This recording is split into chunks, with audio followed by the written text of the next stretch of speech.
I'm doing my favorite say hi, Brian and I want to welcome you, Brian. Thank you so much for being here. It's Corey. I am super honored to have you here. Thank you for joining us. I threw your name out a week or so ago, and I'm not even sure if Scott was on that, but I was like, yeah, we need to get Brian. And then all of a sudden it was like, Scott waved his magic. Scott won, and all of a sudden you were here. So thank you, Scott, for being so connected and amazing, and for bringing Brian. And Brian, thank you for giving us your time. These skaters are eagerly awaiting all of your wisdom and knowledge and expertise. So thank you for being here. We really do I had to really check my schedule. Scott said, I'm pretty busy. I know, we're all just so slammed, right? I'm trying to turn up my sound a little bit. I'm trying to find the right button so I don't turn anybody off. There we go. Oh, much better. I think that's going to work. I have this little toy I got at the Apple store, and it's a little stand that you can put. It's like this crazy thing. You can put your phone on the stand. And normally I do these on my computer, but like I'm like this, and so I thought I'd be a little closer. So, it's just a couple bald guys talking about figure skating. So I'm doing the stand thing, and I like it. We had one of those Zoom calls the other night, and it was really fun just to be a little closer to the action and all that, so I can get real close. But I'm not gonna get too close. It's like a tripod. Yeah, it's really cool. I wish if I could take a picture of it, I could, but I can't because it's using my phone right now. But it's really cool. It's like you can move it, and you can do these things with it. It kind of like it's like almost a steady cam. And there's this thing that you could do with it where you can kind of like, I could put my face in there and I can kind of move around and it'll follow me, which is kind of like, wow. So I can talk with my hands because I like to do that. And I can do all your stuff and I can do all that. Yeah, it's fun. I like it. Well, tell me when Heather, tell me when everybody's on, we can get started. Yeah, Scott, I would get started right away. I think you're good to go. All right, Heather in the control room. I like this. We got this really professional thing going here. So, hey, everybody. This is our Friday conversation. It's become quite the, it started becoming my favorite thing all week, is just to, bring on a friend and talk. And this is so new, right? Heather, you're frozen on the screen. I'm not sure what that means, but I like your smile and everything, but you're totally frozen on the screen. Are we still actually, okay, there's me. So where's Brian? I want to talk to Brian. Let me see, I get this going. There he is. All right. So, this is easily like one of the greatest people I've ever had. Skating is such a blessing because I get to know and get to grow up with and get to share so many memories with our guest this week. And it's Brian Boitano. Everybody knows, Olympic champion, world champion, professional world champion, Emmy Award winner. You won an Emmy for Carmen, right? You guys won it, of course. Yeah. Yeah. Oh, yeah. I mean, when's the Academy Award going to happen? We'll get to that later. But, it's just like we've known each other forever. And I've got to go all the way back. I was at my first year in seniors was Hartford. And I was really an epic fail that year. I fell so hard in the first minute of my program that, that little sciatica nerve that goes right up into the middle of your rear end. Well, that sort of went numb and my leg was kind of doing like this for the rest of the program. And it was awful. And I came in 9th and it was just humiliating. So I'm walking around the concourse and I decide I'm watching the novice men and I go down into the arena and I see this little boy do a triple toe loop that literally went from the red line and landed at the blue line. And he couldn't have been 4 feet tall. And I go, who the heck is that? And it was you. I mean, you were like, I've never seen a little boy jump so big and so far and carry so much speed and so much ice. Do you remember that year? Because you came in 3rd overall, but you won the free skating easily. Yeah. I was pissed too because I was 5th in year, so I was like, Jimmy Santee won, and it was like his second year in, and I was like, his figures were so good. And I'm like, oh my God, I was fifth figures. I was so pissed. So I was on fire. But I remember going to the practice rink and seeing you there, and I like fanboyed out, like, cause you walked by me and we had like crossing practice sessions or something. And I'm like, oh my God, there's Scott Hamilton. I can't believe it. That's so crazy. I'm here at my first nationals. It was just like, you know, your first nationals is like, oh my God, where am I? I'm skating in a Coliseum. I know, and it was big. Remember how like that one section of stands went all the way up, and they painted a sky on the ceiling of the arena back there because it was. I mean, you're looking up into heaven or something crazy. And so yeah, that arena, like one side was like, oh, it's like a nice arena, and the other side was like, wow, that is going. And then there's a mall attached to it and a hotel, and you have to walk through the mall. The ice cream place. And then you remember for the ladies' final, the lights went out for the last. Oh, that's right. Yeah, I forgot all about that. That was like Wendy Burge, Linda Fradiani, Lisa Marie Allen, and Barbie Smith. Oh, yes. And the lights went out like after Linda Fradiani, and so the other three girls had to skate in the dark. I'll never forget that. You know, you remember everything about your first national. So yes, in answer to your question, I remember everything. I mean, I remember that performance too, like the free skate for me. I was so nervous getting on the ice. I was so nervous, and I remember my other competitors. I was just shaking like a leaf, but. You know, I was on fire because I was pissed off too. Okay, well, you seem to be skating with a lot of anger today. So I'm gonna win this free skate. Yeah. So the next year, I mean, that was you went juniors like the very next year, and you grew like what, 1.5 feet or 2 feet that year. Yeah, I think I grew 2 inches. I don't know. That wasn't even my big growth year, because then. When I went to juniors, and then I won juniors at 14, and then I had to go to seniors at 15, and that was my big growth spurt. Like I grew 4 inches in that year of first year seniors. It was terrible. Yeah, but you went right from that novice nationals, and you won juniors the next year, right? Yeah.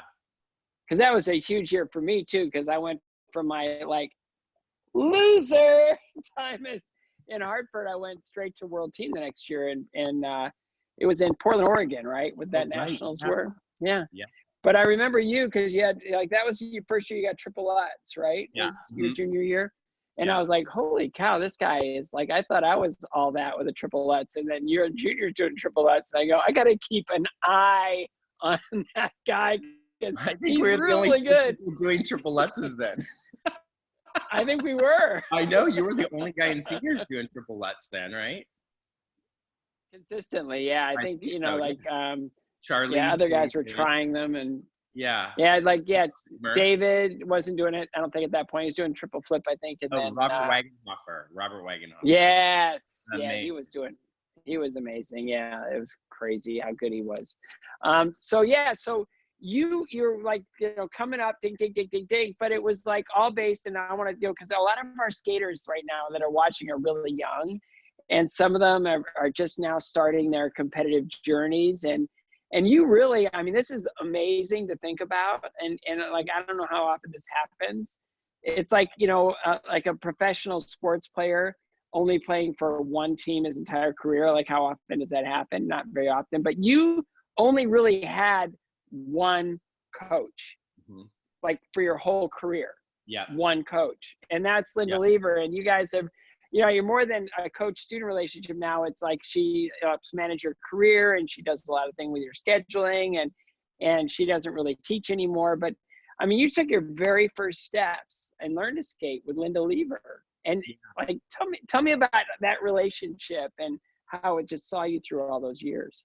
Well, you know, when I first started, you know, I was roller skating on the sidewalks in California, and my mom took me to the ice follies in San Francisco, and I literally was sitting in the front row, and I was like, this is what I want to do for the rest of my life. I remember what I was seeing. It was Ushi Kessler doing this my goodness princess thing, and fast forward so many years later, Ushi Kessler, who was Brian Orser's choreographer, when I told her that story, she's like, I could kill myself for inspiring you to skate. I know Germans aren't really competitive, are they? No, Yeah, not like, at she's all. like, oh my God, that was me. Thank God. I'm like, okay. So I begged my dad to take me ice skating, and he was, he was a semi-pro ball player. So he was coaching my baseball team at that time. So I went skating, and I went through like the class lessons, and on 5th class lesson, Linda was teaching. There were all different coaches on 1 through 6. You had to go through 6. Yeah. And so she was teaching me 2-foot spins, and she has this story that I was trying so hard I kept falling over, and she's like, just stand up and I'll pass you to 6. And so I did finally, and then she went and asked my parents after that group lesson if she could teach me private lessons, and they said yes. And that started the whole thing. And I'm sure you were in the same situation. When I was young, I was just winning everything until junior. I mean, like I just, I was always doing really well. So there was no reason to look. That wasn't me. What? Yeah, exactly. That wasn't me. Like you went to Novice Nationals and won the free skate. I went to Novice Nationals and came in dead last. So, a little different journey there, but yeah, but I mean, if it ain't broke, don't fix it, right? So you've got all this stuff going with Linda, and she's, I don't know, she's sort of the queen of calm. Like every time I'm around her, she's just got a smile on her face, and she's just so chill. I know she was like business, when she get to you, and she was like very focused and very serious, but I mean, she's just like, I don't see Linda as being like this nervous coach or this like, oh, Brian, you gotta do this, you better do that or anything. It's just sort of, you guys were just chill, like all the time. She was the opposite. She was the one that said, you have to get off the ice now. I mean, you cannot do another double axel. It was like, I want to do one more. The Zamboni's coming out. I got to do 3 more before. And she's like, no. You have to get off. You have to get off. You work too hard. So she actually, I was the one that was not nervous, but I was more, just wanted to get out there and get things done and do more. And she's like, okay, you got to pace yourself. And she taught me how to do that, how to, sort of manage my workouts, manage repetition, manage everything, doing how we had to do compulsory figures, how much time should you spend on figures versus free skating. And that changed through my career. So she literally taught me how to manage my skating schedule and my practice sessions. Yeah, because you were the last, and we'll get to that a little bit later on, but you were the last Olympic champion in men's figure skating to have to do compulsory figures. And I mean, we did 5 hours of figures a day. So it was like, that was a lot. 2 free skates in, that was a lot. 2 full free skates, that was a lot. Yeah, and because your legs are a little tired from having to be in one position and tracing 8s for all those little muscles that coordinate the big muscles are really kind of exhausted when you're doing tracing 8s and holding positions and having to be so like perfect and still, and it does it doesn't feel like it's as exhausting as doing a freestyle session, but when you do like 3 hours straight of like layouts and patch and doing all that, and then you go, oh yeah, man, that was a workout. I do those today and I'm like dying. I'm dying. It's like, oh my God. It's crazy. It's a workout in itself. And it was I think for us, it was a great warm up. It was a low impact, great warm up for an hour before we would get on our freestyle session. And I had a little bit of, sweatiness going by the time I got on for my first free skate. So we didn't really have to do off ice stuff. But you skated at Belmont. That is not like, that's a freezing rink. It was like we had nationals. It's like awful. I went to Oakland Nationals and we practiced at Belmont. It's like, get me out of here. I never got warm once. It's like your sweat turns to icicles on your shirt by the time the run through is done. It's like, I'm freezing, get my sweater back on. Oh, that's hilarious. So you did all that, right? So and it's like so you're learning, you're growing, you're building this relationship with Linda. There's a lot of trust there. There's a lot of like mutual admiration. I mean, it was more than, I wouldn't even say it's more than a coach-student relationship. It was almost like a mother-son relationship, best friend relationship. Like it was so layered. It was amazing to see you guys, and you grew and grew and grew throughout. You know, just. And I think that it changed as I grew up. It, started off as mother-son type of thing. Then it turned into coach-student, and then it was mentor, and then it was business partner, and then it was, so it changed through the years, and I think that it had to. But you know what, Scott, she did a really smart thing with me. She sent me away for summers to really top coaches to see if I could learn more. And I would go to John Nix for a summer. We went to Colorado Springs to skate in Carlo Fossi's rink for a summer. Barbara Rolls had us in Colorado Springs one time. So she literally wanted me to go get information from other coaches. That's so great. That's really humble. Yeah. And and the thing that I took away from that was, that I felt like she knew as much or more than anything that I learned from these people. I felt like if anything, I remember going to one top coach and the repetition that he made me do, and I remember it was a triple Lutz double loop, but that was a short program combination. And I felt like he wanted to see where my breaking point was. And so I did him over. Was that Evie? Huh? No, I did go to Evie though. Evie was real. That was great at Boston Skating Club. Evie's the one that made me start jumping the triple Lutz with my arm over my head. Oh, wow. Yeah, he did some crazy stuff when I took from him. I had to jump with my arms crossed, I was never allowed to use my arms. And then just he would, he the heck of it. Oh yeah, he was always having you do just crazy things. And all you had to do he had Terry Kubica doing, who's another national champion. We're going way back now, right? But Terry Kubica did delayed triple sow cows. I believe it. That guy. He was like a nut. Evie was really great, but he was really doing all the, I could see there he'd have you do the tunnel Lutz. And it's crazy when that came from Evie Scott Bull. It's funny how you brought him up. But yeah, just how some coaches are really into repetition. Others are into John Nix, got to do it. There's no popping. It's in, it's out. It's all about commitment. But was there ever anyone, I would imagine Carlo Fossi, if he got his hands on you, it was no, you need to stay here. You can't go back to Linda. Was there any of those conversations that ever happened with those coaches? I didn't realize that Carlo called me when he found out that I was coming. Linda brought all of her students to Colorado Springs to the World Arena in Broadmoor. Smart. And I got a call at home. How old was I? 15, 16, something like that. And it was Carlo Fossi. So Carlo Fossi kind of asked me so when you come out here, what are you going to do? And I'm like, I'm going to just skate. Linda's bringing everybody out. Well, I'm wondering if you want some lessons or something. I didn't even realize what was happening. But, then I said to Linda, I'm like, oh, I got a phone call from Carlo Fossi the other day. And he asked if I wanted lessons or stuff. I didn't even realize that they were trying to get me to jump camps. I just didn't even realize that. He was trying to get rid of me, and he was trying to bring you in at the same time. Oh my God. He had everybody at that time. You guys, I wouldn't have wanted to be in that crew with you guys in that ring with Scott Kramer and you and God, it was everybody.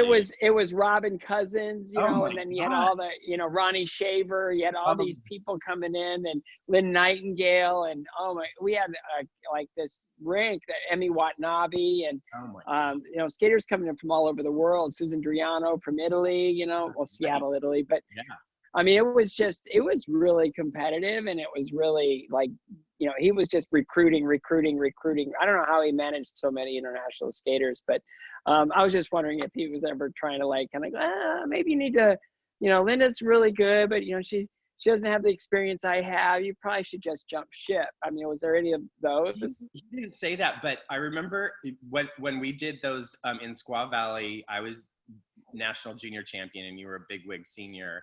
That's a place that I saw you do. I need a bigwig. You literally did a triple axel, clean edge takeoff, triple axel. I'm like, holy cow, that's amazing. I can't believe everybody remembers that. I remember that. A triple axel. It's like a picture in my brain. I think it was the first triple axel I'd seen. Yeah, it was really kind of easy too. The ones that I landed were so easy, and it was God.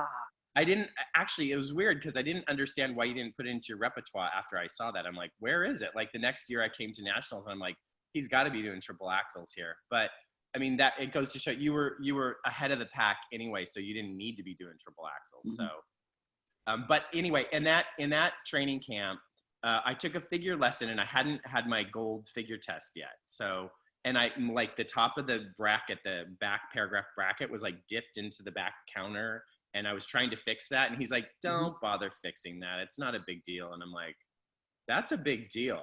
I mean, you can't win competitions with like a dip into your fast back bracket." And so I was like, that was so weird that like, this is this icon and he was telling me to not worry about a dipped back bracket. I don't know why that sticks in my mind, but like Linda would be like, "No, we're going to fix that." So I don't know. I compared moments like that to each other. Yeah. And again, Linda just saw you through every bit of your development, and how did she challenge you? That's one thing I'd really like to know, because was it just you? I mean, was it just the way you grew up? Because you were the youngest. How many kids in your family? Four kids, and I was by far the youngest, 7 years younger than all my other brothers and sisters. Wow, I think I remember that now. Yeah, I love your parents. Yeah, like they were like atypical skating parents, right? They were just sort of like open hand, just go out and have fun and just do your thing. Pressure. No pressure. They were like, as well as you were doing, they never got caught up in it. I remember every year, like during those, I turned pro, you were still competing. They would come and sit front row every year, Stars on Ice in Oakland or San Jose. They were always in the front row. Yeah. And they'd always come and want to come backstage and say hi and just fuss over us. And man, I just love your parents. And your mom was just always so quiet, never said much. And they sat up at the rafters at National so the cameras couldn't find them. So they'd be like in those days there were like 15,000 at National. So they'd be the 15,002 like not even being able to see me, but they didn't want the cameras to get a hold of them. But they also liked hanging around with other like-minded parents, like Ernie. They liked that. My dad had no clue anything about skating. Exactly. He could tell you the genus and species of every plant that's ever grown out of dirt on this planet, and maybe others, but he had no idea of anything about skating at all. All I knew is that the second the competition was over, my dad was having a Manhattan in the bar, usually with Larry Miller or with any other parents that wanted to have a drink, but he didn't know anything about skating. It's like, "Did you win?" I go, "Yeah." He goes, "Oh, good. All right. Yeah. Hey, we're going to go back and hang out with all the other parents." It's like, have at it, Dad. It was perfect. It was perfect. Yeah. I mean, if I said the month before the Olympics, I'm like, "I'm going to quit," they'll be like, "Are you sure? Okay. If you want to do that, then you do it." I mean, there was never any pressure. And they were just perfect skating parents. I mean, they were just, they were like non-skating parents, they were like parents that weren't like involved at all in your skating, but were just there to kind of support. But Linda really served as that kind of glue that kind of kept you on the ice and motivated all the time. And tell me about that journey through each kind of level of development into senior, and how she managed you. I think a lot of the management was holding me back from panicking and holding me back. A lot of it, when I was young, I was working. I actually, those were true. I would work too hard. I would be like, put my skates on in the car before I get to the rink, and I'd want to get on right away. And so, and I would exhaust myself, because I was like, even at that young age, I was a perfectionist, and I was like, I'm going to get this right. I'm going to get this right. The repetition. Wow. And she really had to hold me back. And I think that she also encouraged me to find my own technique. So it wasn't all about her and what she imparted her technique on me. She wanted me to discover what worked for me. Because she had that relationship with her coach. When she skated, her coach got really ill, and she was competing at seniors in Pacific Coast, like, from the Northwest. Who did she take from? Do you remember? Johnny Johnson. Mm-hmm. And she was at Lakewood Winter Club.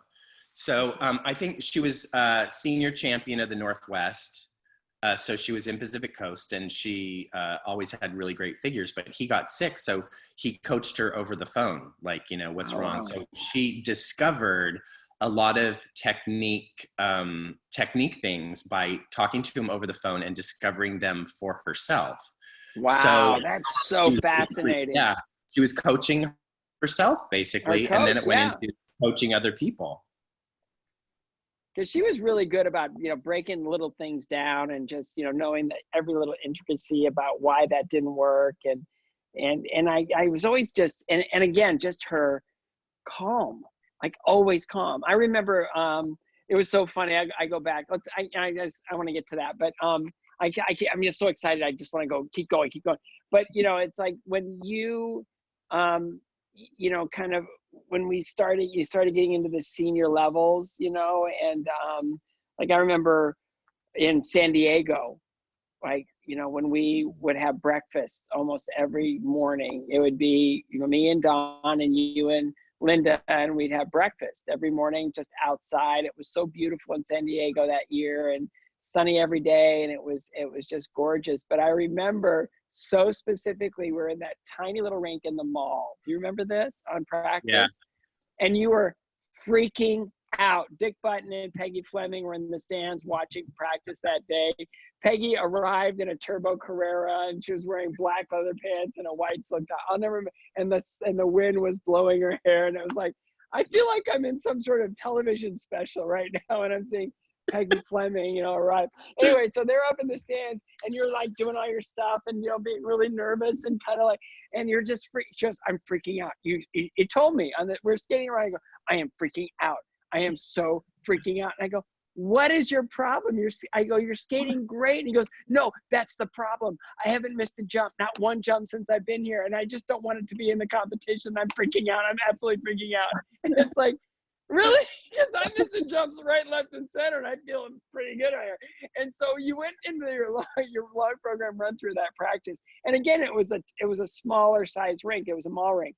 And I think you stepped out of, I turned out a triple flip, and you threw your arms up like, yes! Like, yes, there it is. My mistake for the week. And then you went back to skate perfect every other time. I mean, do you remember that? I was thinking to myself during that time, I'm so glad I'm not Scott. Yeah, the pressure, right? I am so glad I'm number 4 right now, because I just don't need this. Yeah, you kind of have to grow into it, grow into that, and oh, it's incremental. I mean, to deal with that kind of pressure, I mean, you can't just come and experience it and deal with it. You have to get used to it, like the big toe, the toe next to it, the next to it. I mean, to even, I mean, as we are older and you look back at it, I mean, you do this all the time. You're like, how in the heck did I deal with that? I mean, it's just hard to fathom it, but it's just incremental to deal with that kind of pressure. And that was, that little level where I was freaking out in that nationals, and I wasn't even top 3. I had to freak out at that level to get used to the 100% that I was going to come into. That was even more pressure than that moment. Well, I mean, and again, I loved how you went from being, back in those times, it was like, okay, I'm freaking out, I'm not ready, to the next year, it's like, okay, now I'm so ready. Like, this wasn't right. This wasn't, when I remember it was in Indianapolis, David Santee tore his groin and had a really rough skate, and you skated clean, and Wagenhofer beat me in the short program because I fell in double axel on my short program. I was so angry. Yeah. So, it was like this kind of like this weird thing. 82 was like a bizarre year where the whole sport was flipping around. And it was like, I skated clean. I should have been there.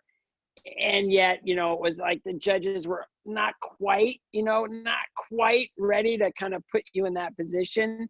And I think it was the best thing that ever happened to you, because right from that moment on, you weren't looking about like, oh, do I belong here? It was like, no, I'm ready and I'm going, and it's mine to now. And I'm like, okay. Like, I went to looking across the table from you at breakfast to now looking over my shoulder. It was like, this kid is good. And he's like doing stuff that I can't do. And it's like, I'm just trying to like lean into the finish line now. I just got to get through 84. And, you know, we went to, I think the next year's nationals was in Pittsburgh. Yeah. And you were great. And I remember that was the year that I put together I think my hardest long program I've ever done was that year. That's when you added triple flip that year?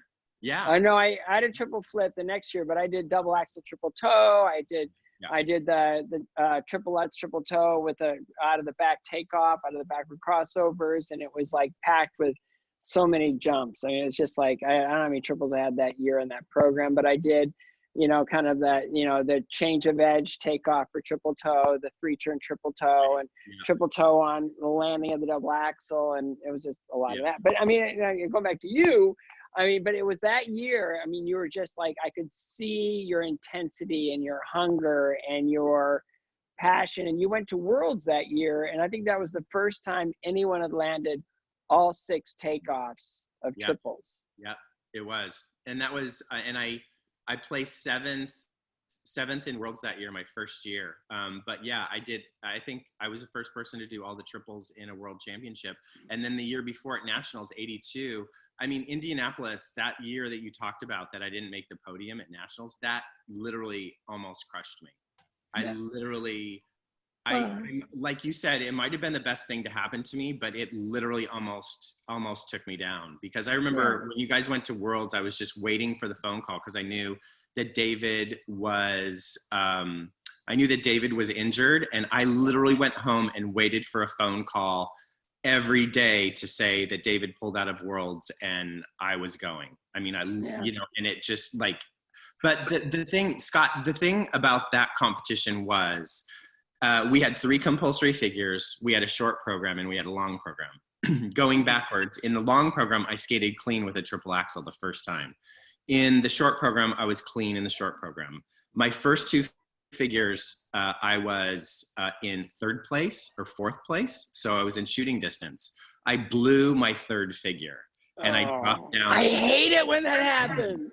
So the lesson that I took away from that, and then fast forward to Calgary, because this is what made me like my perfection kicked in. I was like, I mean, I can't make a mistake. I mean, I literally made a mistake on 1 figure and I didn't make the world team. So I need to find a way to be perfect all the time. And I literally, that was in my mind. I'm like, I don't want to give them any excuse. If they choose someone else, then they choose someone else. But I'm not going to give them excuse to say, oh, well, you blew that or you blew that. I'm like, I'm going to do what I can do. And I lived with that from that day on. You know? I mean, but that's it. I mean, those moments, and a lot of skaters, they can't survive those moments. The disappointment of like, I know I should have been on that team, or I should have won that competition, or I skated better than that person, and yet they're on the podium, I'm off, and I'm like, I'm done. It's amazing how powerful those moments are, in a way that I always call them money in the bank. Yeah. You know, it's like in Cincinnati Nationals, where I didn't make the world. I made the world team in 78, but not in 79. Mm-hmm. And I got one of 2 standing ovations in the long program, and I came in 5th. And I was like, that was bizarre. And that competition put me to Don Laws. I mean, there's so much good that can come out of those disappointing situations. And yet you've always had that. You've always had that, where you respond to things that if they didn't work out the way you wanted to, you always responded in a really healthy way. Like, tell our skaters how you do that. Well, I mean, I think you're talking about Linda. I mean, you know, I've seen skaters get angry with outcomes and literally pout and get angry, and then they quit, and then they give up on their dream. And I think that for me, it could have gone in that direction. I don't think it would have, but a lot in part to Linda, because Linda's like, look, I know how you're feeling. I know it's going to be okay. It's going to be okay. Just keep going on the track. You're on the right track. Let's keep going. Let's just keep going. Take it 1 year at a time. Just put one foot in front of the other, and we'll see. So it was like, those are perfect examples of what you talked about of Linda and my relationship. I'd be like, I can't believe it. They screwed me, blah, blah, blah. And then, you know what I mean? And, and then she's like, no, let's just use this to make it better. Yeah. And I think that's so important part in coaching. That's so smart, to know your skater and know what they need.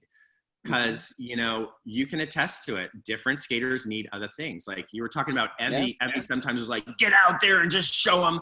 I mean, you know, for me, I needed Linda to be calm at the rail and let me do my work and just allow me to go. I didn't want words from her, because if you're talking at the rail, that it's too late. There's nothing that you can tell a skater. I've always said that. I've always said that. It's too late. Whatever comes out next, the ship has sailed. It's too late. All right. So let's get back to like here. It's done. All right. The work is done. I remember you used to say, it's like when Dawn would ever try to say something to you, you used to say this, you're like, hey, they closed that rail door and you're on that side and I'm on this side and I'm going to the middle of the rink and I'm alone out there, and guess what? I'm on my own. I'm on my own. I don't know how to deal with that. Oh, and it's true, but it's like the work's done, right? The work is done. No, and what you were just talking about, you know, it's like just stay the course.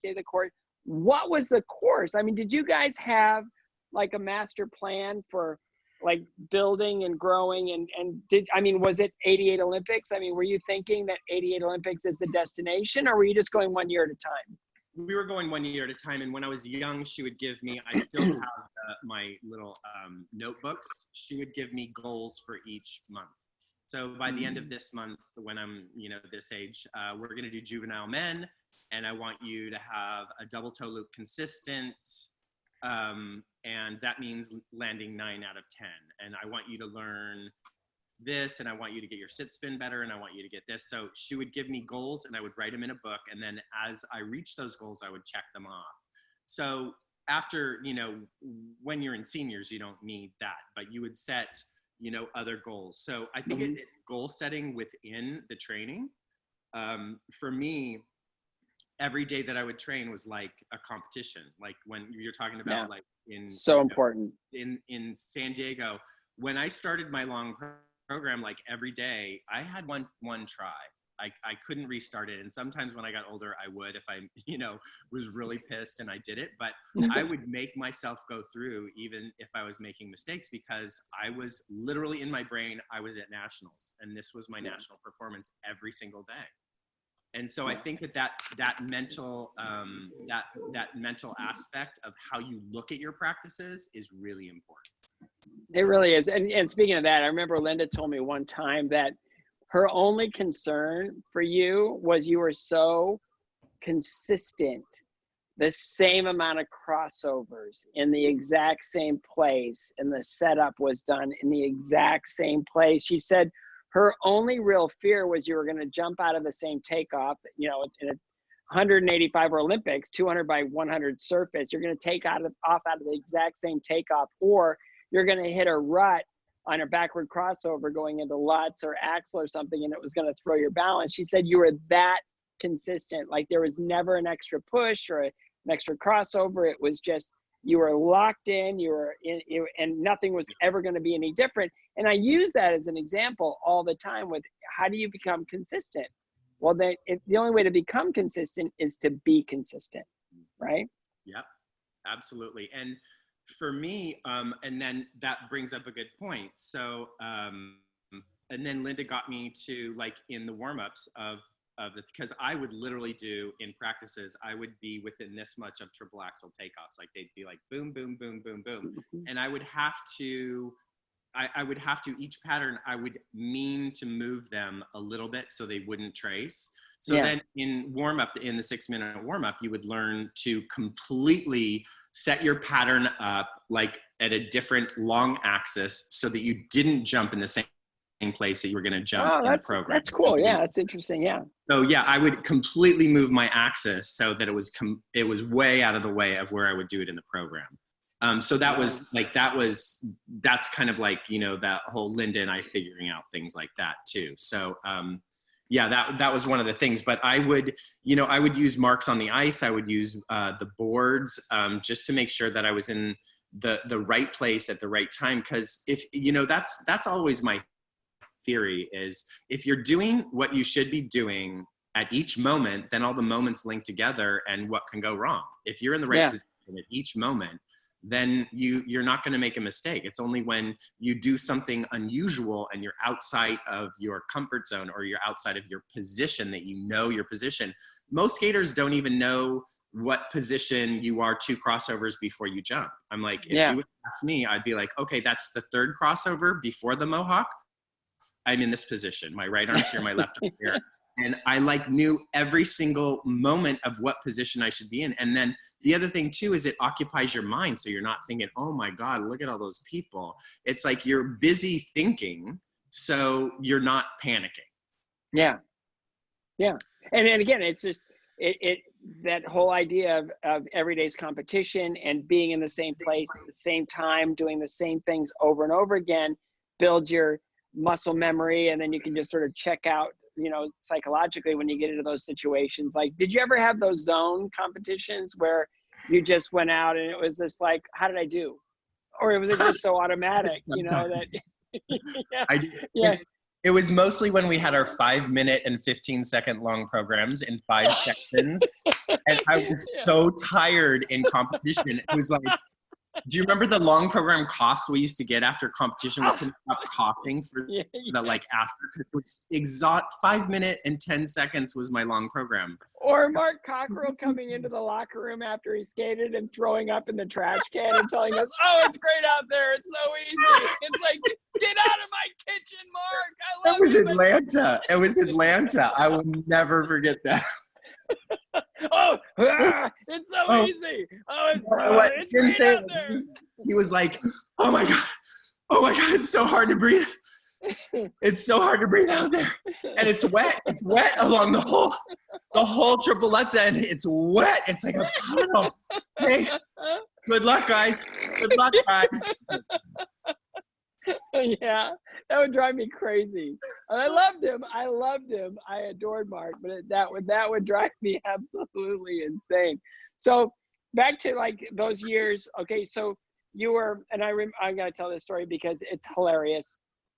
So I'm like sweating through my costume at the Olympics in Sarajevo, and it's like all on me. I was sick as a dog. The whole right side of my head was just filled with, you know, junk, and I couldn't clear it because I couldn't take any medicine. I was just like, can't breathe, can't ride my balance. Like going out for my long program, and I was dying.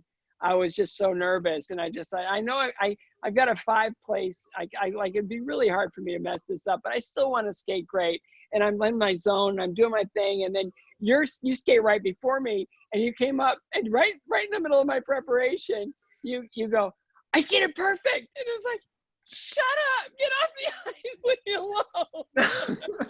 No, like, that was at Sarajevo. I thought that was at Indianapolis. No, that was in Sarajevo. I skated perfect. It's like, of course you did. Get off the ice.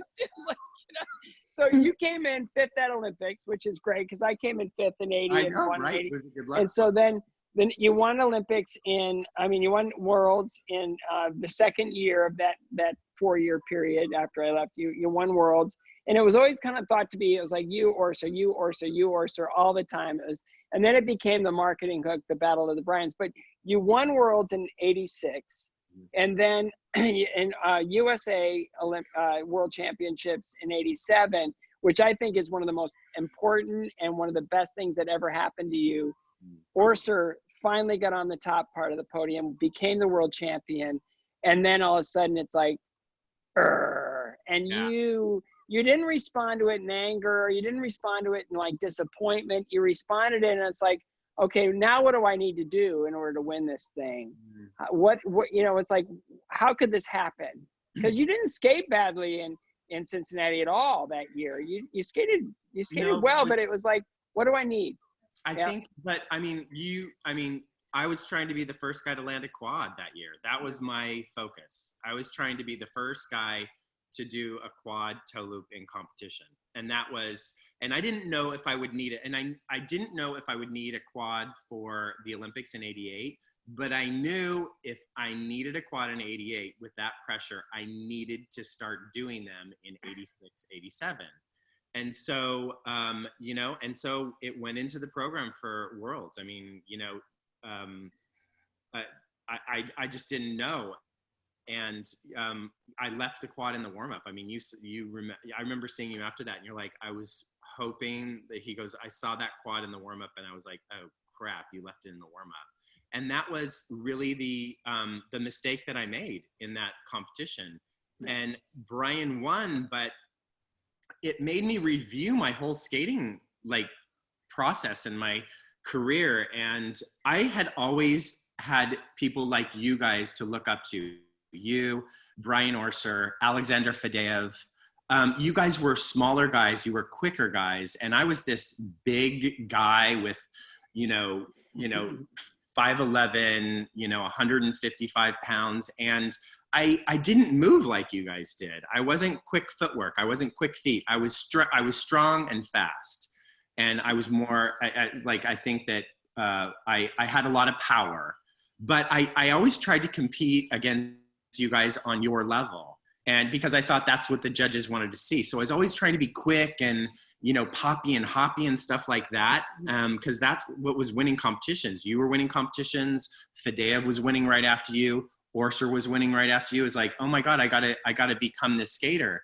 And it wasn't until after that World Championships that I did kind of one of those programs that was kind of more high energy, that I found Sandra Bezic, and she's like, no. It's not what you do well. You need to make them choose apples or oranges. So you're an apple, and Scott and Orser and Fadeev are different. Oranges. They're oranges. So be the best apple that you can be, and be a better apple than any other apple. And then if apples and oranges come into play, then the judges will have a choice to make, and hopefully they'll choose apples. Yeah, and they did, because, you know, I remember watching that. I was working. I was in, I think, Lake Tahoe doing a stage show or something at that time, and I was backstage watching, and and it was. I mean, you guys were both so great, but man, it was your night. I mean, it was absolutely your night. Every single detail of costume, choice of music, choreography, the way the program was laid out, everything was perfect. It was absolutely 100% your night. Just talk about that. You know, I know you talked about it a million times. Just tell me what was going through your time at that time. When I left for Calgary the week of, like, when I was in San Francisco, and I was like, I can't make a mistake all week. I can't. I need the judges that are watching the practices to see me perfect every single time they see me. And I'm like, whether they're looking at my figures from the rail, whether they're looking at my short program, I'm like, I literally held the bar for myself that high. And I'm like, and if you do make mistakes, then you will give them an option to not choose you, because it was all supposed to be Brian. I mean, it was all, you know, he carried the flag in, he was like, you know, world champion the year before, it was in Canada, he was second to you 4 years before. It's like, it was all Brian. So I needed to literally show what I could do to give them just a possibility of thinking about me. Like, I needed that rumble in the audience for people to be going like, Boitano's on fire. This might be an option. It might not be Orser, because Brian's doing really well. So I needed them to expand their brain to give me the opportunity to be even a choice. Yeah. And again, you both, I mean, he turned out a triple flip, I think, was his only mistake. And it still came down to a split tie. But, you know, I adore, you know, Brian Orser and I have been buddies forever. And we're really, you know, it's like, you know, you and I have known each other forever. And it's just, you know, it's like, you know, it's like, who do you want to win? It's like, well, it's like picking your favorite child. It's like, you know, it's like, but it was, you know, and I saw it, and just the way, the whole packaging and everything else, I mean, it really was remarkable that it was just one piece, one unit, one look, one it was seamless in the choreography, and it was just, nothing was out of place. And it was just like, that's an Olympic moment. Like that's what that looks like. And then from there, you know, it's like, okay, check. I've won worlds, I've won nationals, I've won Olympics. It's like you turn pro, and then you build that in a really profound and unique way, where you do Carmen on ice in Spain, and you know, this is, if I love for all the skaters to be able to see that, because it was so unique and it was so beautifully done. Is it out anywhere where people can get it? It's interesting. I don't know. It's funny. I just watched these clips on YouTube. They show the whole thing on YouTube in different sections. And I've been trying to figure out how to get like a section to post, because when you watch that, it's pretty incredible, because it was in movie theaters in Germany, and it was shot on film, and we did it on location, like in real locations, in a gypsy camp in East Germany, like all over. So I mean, I don't think that there's been anything quite like it. I don't think that there's going to be anything quite. I was really lucky to be involved with that with Katarina. You know, and I don't think that you can get it anywhere, but I know, I mean, I have copies of it, and I think you can see those sections on YouTube. Like they show it like 4 different sections or something like that. Yeah, and again, all those big, it doesn't happen anymore, but those big budget production ice skating shows were just so much fun to watch, and you guys crushed it. I mean, you got Emmys, you know, for performance, and it was on HBO for a long time, and it really had a great run. Then you and Katarina, you know, began your own tour, and then, you know, it was just, and I went to see you guys in Philadelphia, and you were winning worlds. Like what you did every single night on the ice would win worlds, like all those years in a row. So, I mean, now you've got, you know, all this talk of, you know, Brian's winning worlds every night on tour, and he's skating like better than everybody else in the world. And you got all these other things, you know, you got these amateur world champions, and you're, you know, a professional, and you're doing all this stuff. And so then came 94, where it's just all the temptation was, let's reinstate and bring all the professionals back to compete, because there was 2 Olympics now 2 years apart. And I think that figure skating being the anchor sport, they thought, well, we need to, like, you know, zhuzh it a little bit, you know, do something to make it big. And so a lot of you guys came back. I was even thinking, it was like, what do I need to do in order to, you know, like get back into the competitive scene? And I broke, and it was one of the best things that ever happened to me, even though I reinstated, but I didn't really do anything with it. I just sort of like did pro-ams and stuff. But you went back to the Olympics. Yeah. And that I mean, when I went into I mean, that was a good time for us to be in professional skating. I mean, really was. You and me, 88 to 94. I mean, those were amazing times.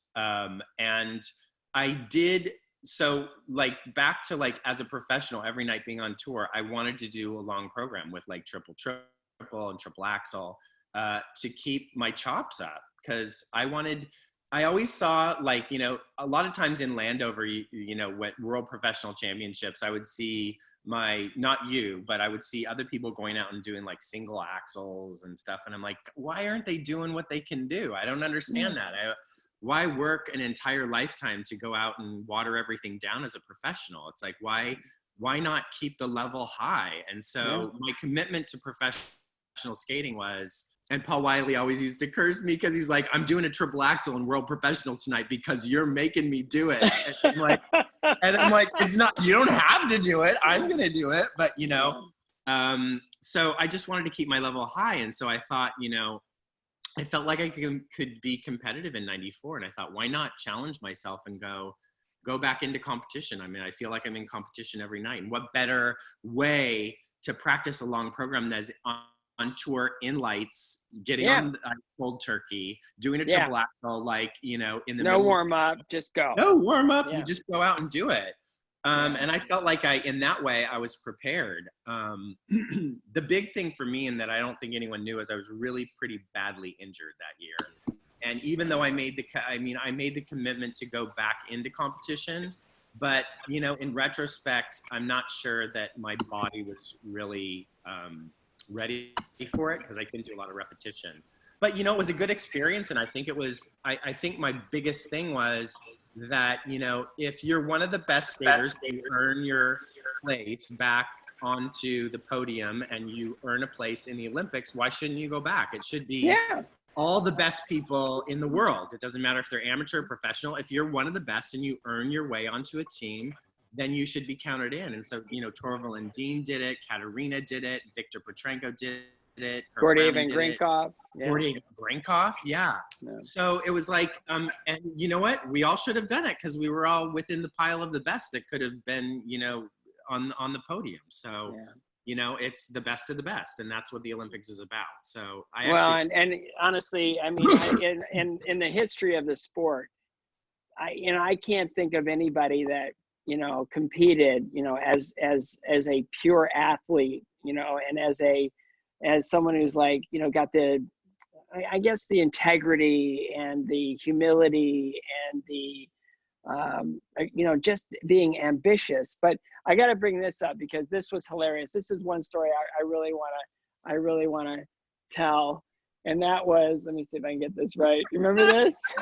I do. That was so July 4th weekend, right? In Sun Valley, right? So they booked us hanging both. On the wall there. Yeah, it is. So they book us both to do Sun Valley, and then they want us to skate back to back. But the producer of the show didn't really want to put one of us last, and I didn't want to skate after you, and you said you didn't want to skate after me. And so at the very beginning of the show, do you remember what we did? What'd we do? We flipped a coin. We did? Really? Yes. That's awesome. And you won the coin flip. And that means not skating after you?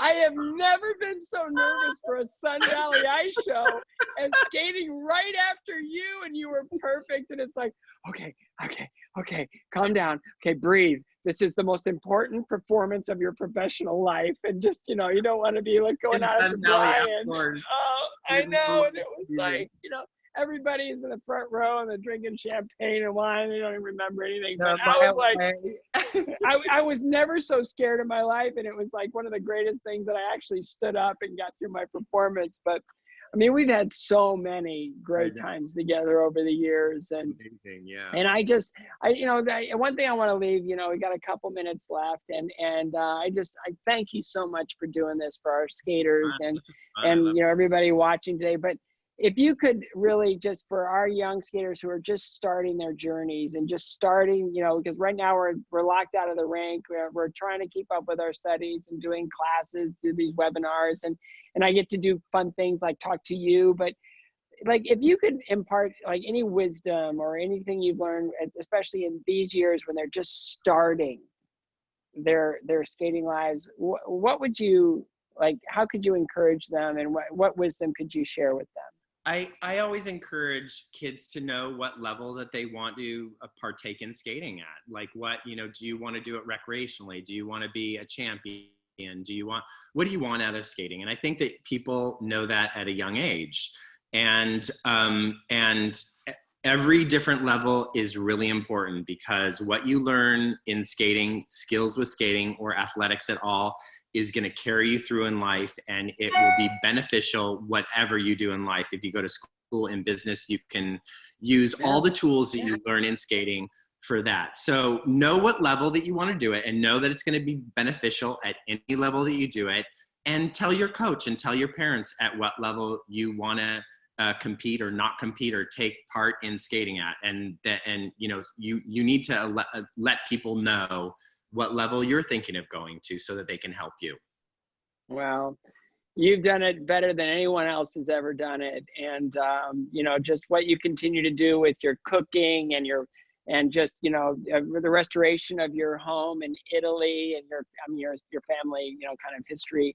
It's just extraordinary what you've accomplished and what you continue to accomplish. And, I can't thank you enough for spending this hour with all of us. And it was just so much fun just hearing you share your story. So Brian, it was fun. Thank you. Thanks for having me, Scott. Thanks for having me. Brian, thank you. Thank you, Scott. Thank you so much. Thank you all for being here. This was really amazing. Yeah.